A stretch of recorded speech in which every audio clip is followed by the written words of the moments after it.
Hello friends, welcome to மாங்கனி சமையல். இன்றைக்கி நம்ம மாங்கனி சமையலில் ரொம்பவே ஈஸியாக செய்யக்கூடிய பிரெட் அல்வா எப்படி பண்ணுறதுன்னு பார்க்கலாம். ஸோ இது முஸ்லீம்ஸ் கல்யாண வீடுகளில் செய்கிற ரொம்பவே ஃபேமஸான ஒரு ஸ்வீட். குறைந்த பொருட்களை மட்டும் வச்சு டக்குன்னு செஞ்சு முடிச்சிடலாம். டேஸ்ட்டு ரொம்பவே சூப்பராக இருக்கும். சரி வாங்க, இப்போ இந்த பிரெட் அல்வா எப்படி பண்ணுறதுன்னு பார்க்கலாம்.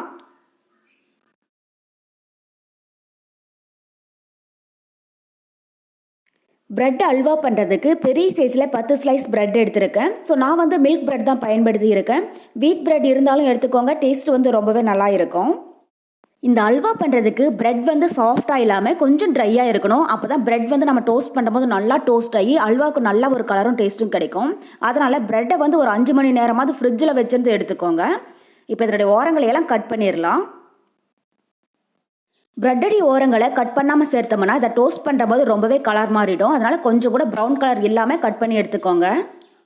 ஸோ இந்த ஓரங்களை கட் பண்ணுற பிரெட் பீசஸை வேஸ்ட் பண்ணிடாதீங்க. இதை மிக்சியில் போட்டு லைட்டாக கரகரப்பாக அரைச்சிட்டு மீடியம் ஹீட்டில் வறுத்துட்டிங்கன்னா நமக்கு பிரெட் கிராம்ஸ் ரெடி ஆகிடும். இதை ஆறுனதுக்கு அப்புறமா ஒரு ஏர்டைட் பாக்ஸில் போட்டு ஸ்டோர் பண்ணி வச்சுக்கோங்க. 5-6 மாதம் வரைக்குமே ரொம்பவே நல்லா இருக்கும். இதை நம்ம கட்லெட் இல்லைன்னா ஏதாவது ஸ்நாக்ஸ் பண்ணுற போது பயன்படுத்திக்கலாம். ஸோ இந்த ஓரங்களை வேஸ்ட் பண்ணாமல் இது மாதிரி பயன்படுத்திக்கோங்க.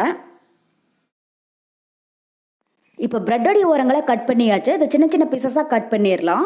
நம்ம இது மாதிரி குட்டி குட்டியாக கட் பண்ணிவிட்டு டோஸ்ட் பண்ணுற போது நமக்கு சீக்கிரமாக டோஸ்ட் ஆகிடும். நெய்யும் அதிகமாக தேவைப்படாது, குறைந்த அளவில் தான் தேவைப்படும். பாருங்கள், இதே மாதிரி எல்லா பிரெட் பீசஸையுமே ஓரங்களை கட் பண்ணிவிட்டு சின்ன சின்ன பீசஸாக கட் பண்ணி எடுத்துக்கோங்க. அவ்வளோதான், இது ஒரு ஓரமாக இருக்கட்டும். அடுத்தது நம்ம முந்திரி திராட்சையை வறுத்து எடுத்துக்கலாம். அதுக்கு ஒரு அடிகனமான கடாயில் 3 டேபிள் ஸ்பூன் அளவுக்கு நெய் சேர்த்துக்கோங்க. இது மாதிரி ஃபுல் அண்ட் ஃபுல் நெய் சேர்க்கிறதா இருந்தாலும் சேர்த்துக்கலாம், இல்லைன்னா பாதி அளவுக்கு நெய் பாதி அளவுக்கு ஆயில் கூட சேர்க்கலாம். நீங்கள் ஒரு வேளை ஆயில் சேர்க்கிறதா இருந்தால் சன்ஃப்ளவர் ஆயில் சேர்த்துக்கோங்க. அப்போ தான் ஸ்மெல் எதுவும் இல்லாமல் இருக்கும். நமக்கு பிரெட் அல்வாவும் டேஸ்ட்டும் ரொம்பவே நல்லா இருக்கும். இப்போ நெய் உருகினதும் இது கூட ஒரு 10 முந்திரி பருப்பு உடச்சி வச்சுருக்கேன், அதை உள்ள சேர்த்துடலாம். கூடவே சின்ன சின்னதாக கட் பண்ண ஒரு 5-6 பாதாம் சேர்த்துட்டு ஸ்டவ் மீடியம் ஹீட்டில் வச்சு இதை லைட்டாக பொன்னிறமாகிற அளவுக்கு வறுத்துடுங்க. பாதாம் முந்திரி நம்மளுடைய விருப்பம் தான். நீங்கள் விருப்பப்பட்டால் இன்னும் கொஞ்சம் அதிகமாக கூட சேர்த்துக்கோங்க. பாருங்கள், இப்போ முந்திரியும் பாதாமும் லைட்டாக பொன்னிறமாக வறுபட்டுச்சா. இது கூட 1 டேபிள் ஸ்பூன் அளவுக்கு உலர் திராட்சை எடுத்து வச்சுருக்கேன், அதையும் சேர்த்துடலாம். சேர்த்துட்டு இது நல்லா பபுள்ஸ் மாதிரி ஆகிற அளவுக்கு வறுத்துடுங்க. நீங்கள் விருப்பப்பட்டால் இது கூட பிஸ்தா இல்லைன்னா சாராப்பருப்பு, வெள்ளரி விதைகள் இது மாதிரி கூட சேர்த்து செய்யலாம். டேஸ்ட் ரொம்பவே நல்லா இருக்கும். பாருங்கள், இப்போ முந்திரி திராட்சை பாதாம் இது எல்லாமே நல்லா வறுபட்டு பொன்னிறமாக ஆரம்பிச்சிடுச்சு. திராட்சையும் நல்லா பபிள்ஸ் மாதிரி ஆயிடுச்சு. இதை தனியாக ஒரு பிளேட்டில் எடுத்து வச்சிடலாம். இப்போ அதே நெய்யில் நம்ம கட் பண்ணி வச்சிருக்கிற பிரெட் பீசஸை உள்ளே சேர்த்துடலாம். இதில் இருக்கிற நெய்யே போதுமானதாக இருக்கும் அப்படிங்கிறதுனால நான் நெய் எதுவும் சேர்க்கலை. உங்களுக்கு ஒரு வேளை நெய் தேவைப்படுச்சுன்னா கொஞ்சமாக சேர்த்துக்கோங்க.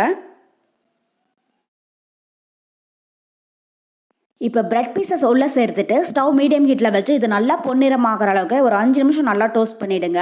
ஸ்டவ் மீடியம் ஹீட்டில் இருக்கட்டும். அப்போ தான் பிரெட் பீசஸ் சீக்கிரமாக கலர் மாறிடாமல் ஒரே மாதிரி நல்லா டோஸ்ட் ஆகி வரும். பாருங்கள், இப்போ ஒரு 5 நிமிஷத்துக்கு அப்புறமா பிரெட் பீசஸ் நல்லா டோஸ்ட் ஆகி பொன்னிறம் ஆகிடுச்சு. இந்தளவுக்கு நல்லா கோல்டன் ப்ரௌன் ஆகிடுச்சுன்னா தான் இந்த அல்வாவுடைய டேஸ்ட்டும் கலரும் ரொம்பவே நல்லா இருக்கும்.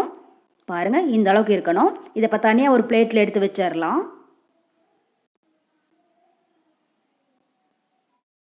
இப்போ இது ஒரு ஓரமாக இருக்கட்டும். அடுத்தது நம்ம சர்க்கரையை கரைச்சி எடுத்துக்கலாம். அதுக்கு கடாயில் 1 கப் அளவுக்கு சர்க்கரை சேர்த்துக்கோங்க.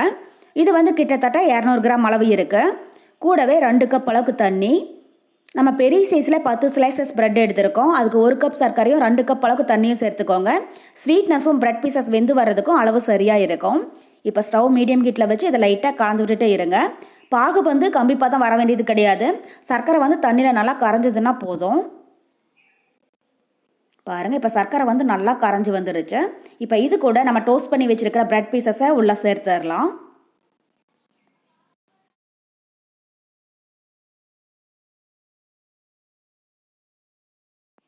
சேர்த்துட்டு இப்போ ஸ்டவ் மீடியம் ஹீட்டில் வச்சு இதை நல்லா கலந்து விட்டுட்டே இருங்க. பிரெட் பீசஸ் பார்த்தீங்கன்னா ஒரு 2 அல்லது 3 நிமிஷத்தில் டக்குன்னு வெந்துடும். ஸோ இந்த பிரெட் அல்வா பண்ணுறதுக்கு நம்ம தண்ணிக்கு பதில் பால் கூட சேர்த்து செய்யலாம். டேஸ்ட் ரொம்பவே நல்லா இருக்கும். ஆனால் பால் சேர்த்து செஞ்சோம்னா 2-3 நாள் வரைக்கும் தான் பிரெட் அல்வா ஸ்டோர் பண்ண முடியும். தண்ணி சேர்த்து செஞ்சோம்னா 1 வாரம் 10 நாள் வரைக்குமே வெளியிலேயே வச்சிருந்து சாப்பிட்லாம். டேஸ்ட்டும் ரொம்பவே சூப்பராக இருக்கும். பாருங்கள், இப்போ 2 நிமிஷத்துக்கு அப்புறமா பிரெட் பீசஸ் நல்லா வெந்து வந்திருக்கு. இப்போ கரண்டியால் இதை லைட்டாக மசிச்சு விட்டுருங்க. ரொம்பவே நைஸாக மசிக்க வேண்டாம், கொஞ்சம் பிரெட் ஒன்றையும் பாதி இருக்கிற மாதிரி மசிச்சு விட்டுக்கோங்க. அப்போ தான் அல்வாவுடைய டேஸ்ட் வந்து ரொம்பவே நல்லா இருக்கும். பாருங்கள், ரொம்பவே நைஸாக இல்லாமல் இந்த அளவுக்கு மசிச்சு விட்டிங்கன்னா போதும். அவ்வளோதான். இப்போ அல்வா வந்து முக்கால்வாசி ரெடி ஆகிடுச்சு. இப்போ இந்த ஸ்டேஜில் நம்ம வறுத்து வச்சுருக்கிற முந்திரி திராட்சையை உள்ளே சேர்த்துடலாம். கூடவே இன்னும் 1 டேபிள் ஸ்பூன் அளவுக்கு நெய் சேர்த்துக்கோங்க. இப்போ வந்து நீங்கள் நெய் விருப்பப்பட்டால் சேர்த்துக்கோங்க, இல்லைனாலும் பரவாயில்லை. இந்த அல்வா பண்ணுறதுக்கு நெய் அதிகமாக தேவைப்படாது, 3லேருந்து 4 டேபிள் ஸ்பூன் அளவுக்கு தான் தேவைப்படும். இப்போ நெய் சேர்த்துட்டு இதை நல்லா கலந்து விட்டுறலாம். ஸோ இந்த பிரெட் அல்வா பார்த்தீங்கன்னா ஒரு 10 நிமிஷத்தில் டக்குன்னு செஞ்சு முடிச்சிடலாம். டேஸ்ட்டு ரொம்பவே சூப்பராக இருக்கும். நீங்கள் ஒரு முறை செஞ்சு கொடுத்தீங்கனாலே போதும், திரும்ப செஞ்சு கொடுக்க சொல்லி கேட்டு வாங்கி சாப்பிடுவாங்க. அந்தளவுக்கு டேஸ்ட்டு ரொம்பவே நல்லா இருக்கும். பாருங்கள், இப்போ அல்வா ரெடி ஆகிடுச்சு. பாத்திரத்தில் ஒட்டாமல் நல்லா சுருண்டு வர ஆரம்பிச்சிடுச்சு. இந்த அளவுக்கு கொஞ்சம் இணக்கமாக இருக்கணும், இதுதான் அல்வாவுக்கு கரெக்டான பதம். இது ஆறுனதுக்கு அப்புறமா நல்லா திக்காக ஆரம்பிச்சிடும். இப்போ இந்த ஸ்டேஜில் ஸ்டவ் ஆஃப் பண்ணிடலாம்.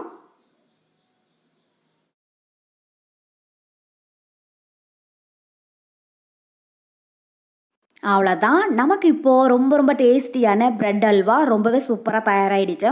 கண்டிப்பாக நீங்களும் இதே மெத்தடில் பிரெட் அல்வா செஞ்சு பார்த்துட்டு எப்படி இருக்குன்னு கமெண்ட் பாக்ஸில் சொல்லுங்கள். என்னுடைய இந்த ரெசிபி வீடியோ உங்களுக்கு பிடிச்சிருந்தா மாங்கனி சமையலுக்கு சப்ஸ்கிரைப் பண்ணுங்கள். நன்றி.